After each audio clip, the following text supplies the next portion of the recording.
Hi family, it's Marv, OneRepAtATime.net. Brand new exercise tutorial on the leg press.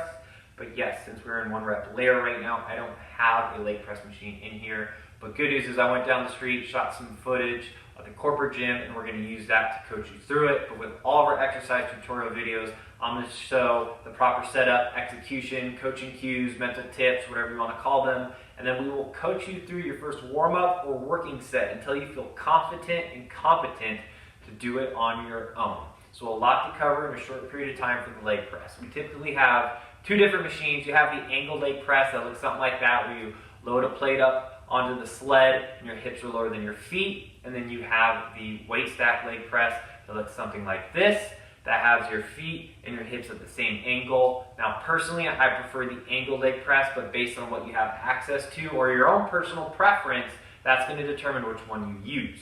Now, regardless of which machine you're using, foot placement matters. Foot placement will change the emphasis of the exercise. So here's a quick cheat sheet, but to break it down really quickly, the higher up on the platform, the more of your glutes and your hamstrings will emphasize. The lower down on the platform, the more of your quads you will emphasize. Conversely, the wider your feet are, the more of that inner portion of your quads you'll emphasize, that inner teardrop. The narrower your feet are, more of the outer sweeps, the outer portion of your quads that you're going to emphasize. Now, you can never isolate a specific area, but you can absolutely change the emphasis. So once you're past that beginner stage, or you're just getting bored, absolutely play with foot placement based on your goals, just to change the stimulus up. But when you first get started, I recommend everybody take about 2/3 of the way on the platform on the way up, and just outside of shoulder width with your feet angled slightly out, the toes angled slightly out, similar to a goblet squat. I find that's the best place for most people to get started.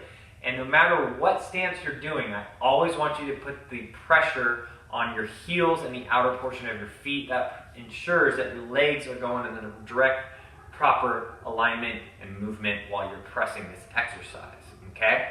Now, range of motion is going to be extremely crucial. So how do you determine your range of motion? And it's not, oh, when I go super heavy, I do a quarter rep. When I go light, I go really deep. No, no, no. We're going to do this test. So no matter where you are, you're standing up nice and tall. Bring one leg up, so bent knee, and bring that thigh up, so bring your quad up. And you're going to keep going up until you feel your low back start to curl. As soon as your low back starts to curl up, you know you've gone a little bit too far, and that is your range of motion. Okay, we never want our low back to break contact with the back seat pad. We never want your glutes to come off the seat itself. That is of the utmost importance when it comes to leg press. As long as you keep those things properly and you're never locking out your knees in the top position, you can go really heavy, really push yourself, and maintain relative safety. So it's super important you keep that range of motion in mind. With that said, whenever your feet are going to be higher up on the platform, your range of motion will go down slightly. But again, it's the same rule. As soon as you feel your low back start to curl, if you break contact with the seat pad, your glutes, your butts come off the seat itself, you've gone too far, so shorten it just a little bit, okay? Now, here's video number 1 with me doing that shoulder width stance. And I recognize wearing black pants probably wasn't the best idea because you can't see my knees in the top position when I've extended them, but I'm never locking them out. Never lock out your knees during the leg press. I'm taking a breath in on the way down and a breath out on the way up. Now here's a video of me with the little bit higher up and closer foot placement. Notice my range of motion is decreased slightly, but I'm following that same rule of thumb. And here's the key. I want you to not just press your hands against your knees to kind of push it up. Grip down on those handles, really anchor yourself down nice and tight, flex your whole body, right? When our whole body is tight, our central nervous system recognizes that, and we actually have the ability to be a lot stronger than if we were kind of loosey-goosey. So that is the utmost importance, and that is how you execute a leg press. So now we're going to go to the warm-up or working set with us in your ear, and we're going to transition to one of those videos real quickly. Okay, family, so let's get ourselves in position, get our foot placement where we want it. Lock yourself down, kind of wiggle yourself down, get that back locked in position. Undo the safety bars, grab those handles. Here we go. Inhale down, exhale out. Inhale down to the range of motion that you have. Exhale out. Do not lock out those knees. Inhale down, exhale out. Remember, all the pressure's on your heels and the outer portion of your foot. Inhale down, exhale out.